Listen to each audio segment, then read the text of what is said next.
Baik,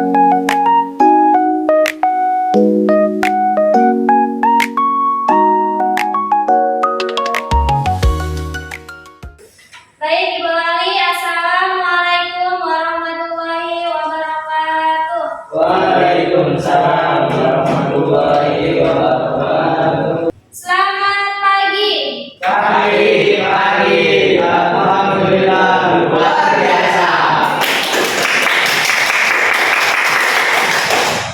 Bagaimana kabarnya hari ini anak-anak? Baik. Alhamdulillah baik semua ya. Baik, sebelum mulai pelajaran pada hari ini, alangkah baiknya kita berdoa terlebih dahulu agar kalian diberi kemudahan dalam memahami materi pada hari ini. Mari silakan disiapkan. Sebelum belajar kita baca doa mulai.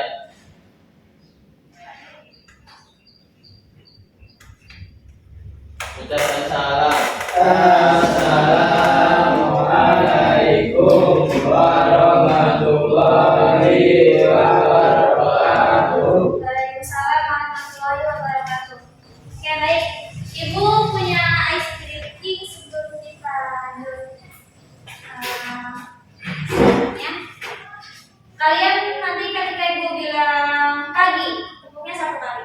Pagi, ya, pagi. Oke, coba pagi. Siang.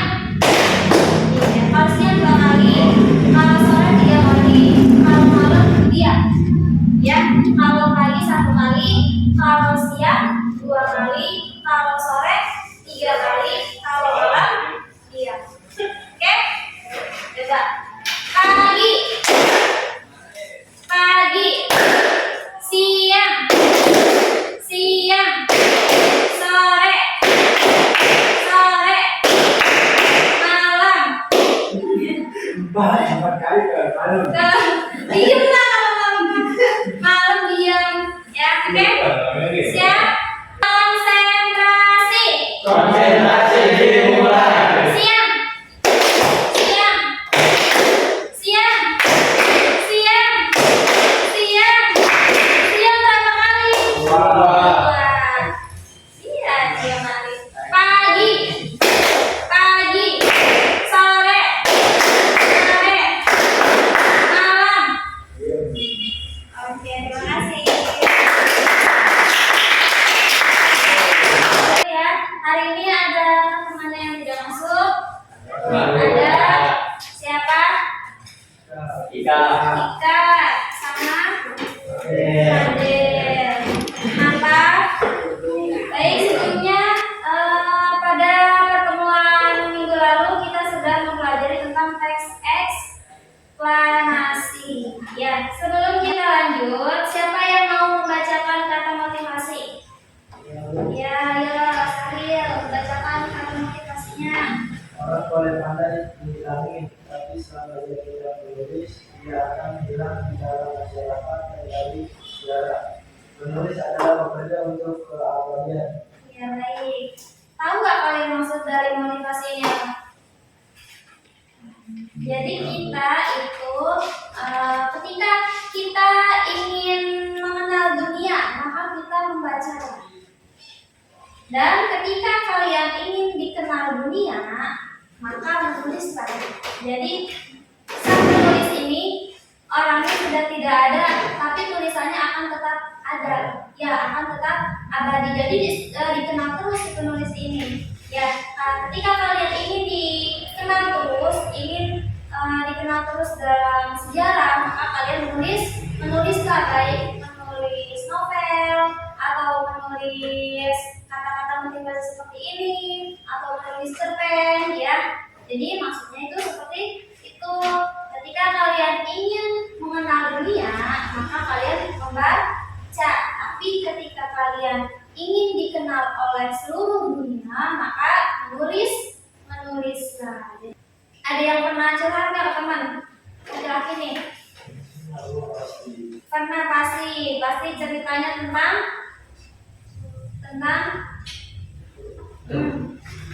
cewek. Tentang apa lagi? Pengalaman pribadi. Iya, kalian pernah pernah cerita-cerita ke teman, pernah curhat, pernah juga ada yang buat diary ya, nulis-nulis kejadian hari ini, misalnya senang kah atau sedih kah ya.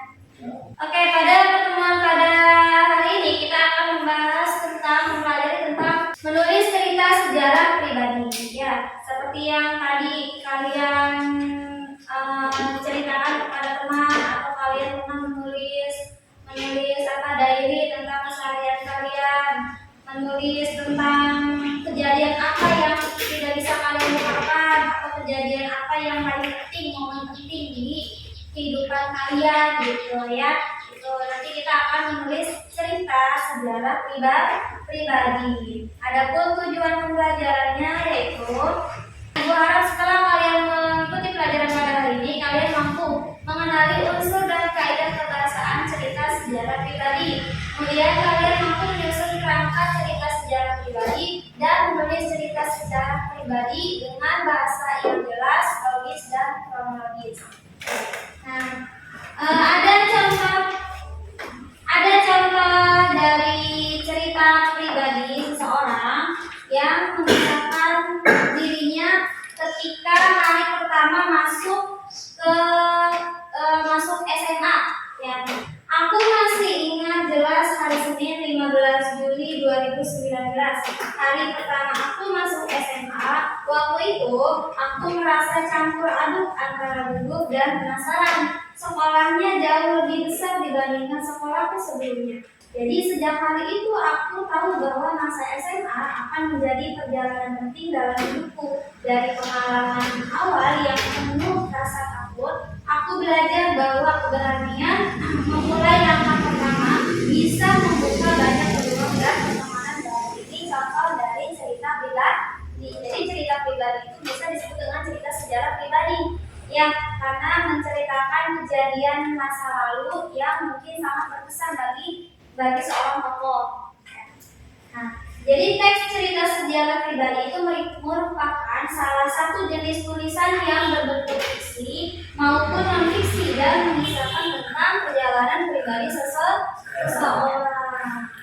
Bu, ini benar. Ya. Bu, boleh nggak kalau memilih pengalaman yang benar? Boleh, asalkan ceritanya nyata, ya, ceritanya nyata dan berkesan bagi kalian. Dan bisa ditulis secara kronologis. Ada lagi? Ya. Bu, boleh nggak kalau nulis tokohnya selain diri saya seperti keluarga atau teman? Kalau nulis tokohnya selain diri sendiri, kalau cerita pribadi itu biasanya tokoh utamanya harus diri sendiri, ya, harus diri sendiri. Nah, baru tokoh pendukungnya boleh orang lain seperti keluarga atau teman kalian, ya. Jadi tokoh utamanya tetap diri kalian sendiri. Baru nanti teman atau keluarga itu sebagai tokoh pendukung. Kan kalau cerita pribadi itu menceritakan pengalaman pribadi kalian. Ya, pribadi itu kan diri sendiri bukan orang lain. Itu ya. Oke, selanjutnya kalian berkelompok dengan kelompok kalian masing-masing ya. Kelompok pertama Fahmi, Sutrisna, dan Suhanda. Untuk kelompok yang kedua Syahruddin, Akbar, dan Syahrir. Boleh dikelompokkan mejanya.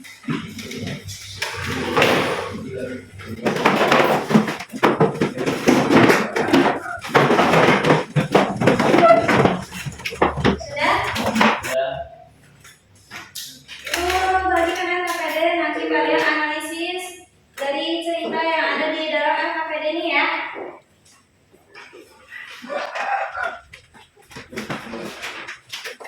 Nah, sebelumnya, nanti salah satu dari teman kalian ada yang membacakan teksnya, ada yang menulis, dan nanti ada yang membantu memberikan kesimpulan atau jawaban dari teks tersebut ya.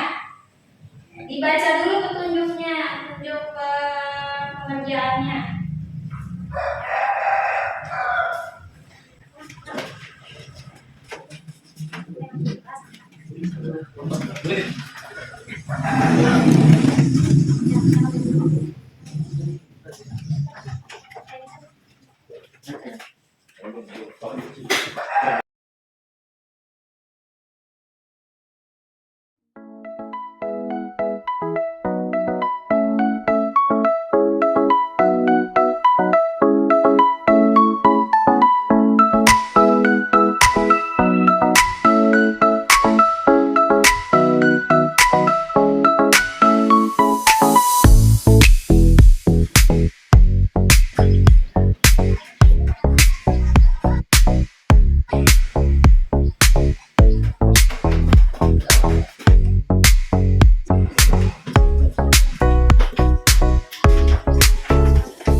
kelompok 2.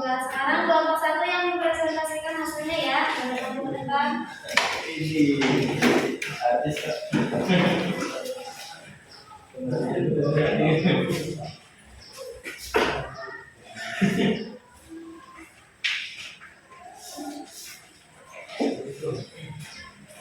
Assalamualaikum warahmatullahi wabarakatuh. Waalaikumsalam warahmatullahi wabarakatuh. Pada kesempatan ini kami akan mempresentasikan hasil analisis cerita sejarah pribadi yang berjudul Hari Pertama Masuk SMA.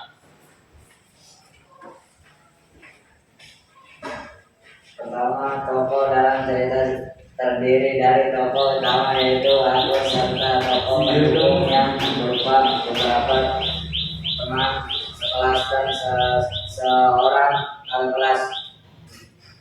Kedua, latar waktu cerita terjadi pada tanggal 15 Juli 2019 yaitu hari pertama masuk SMA.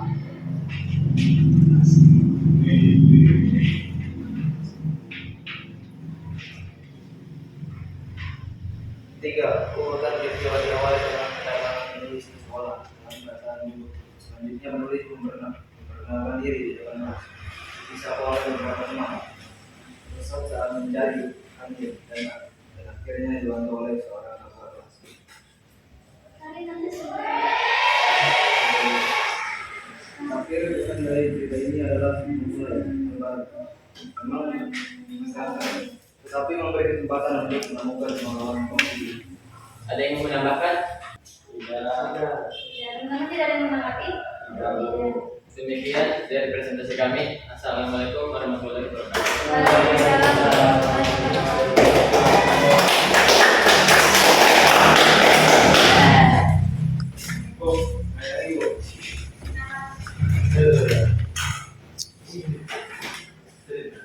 Oke, karena tadi sudah presentasi, emang bedanya boleh dikumpulkan kembali. Ya, bedanya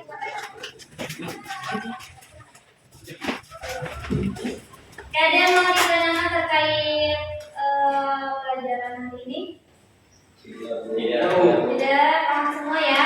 Ya. Ya, Ibu akan memberikan hasil tes evaluasi untuk pembelajaran ini. Nanti kalian isi secara individu ya.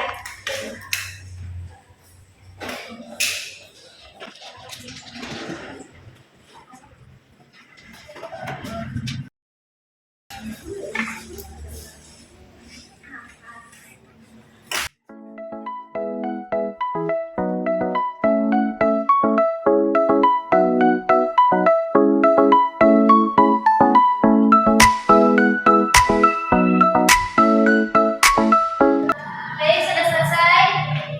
Saudara yang sudah boleh dikumpulkan ke depan.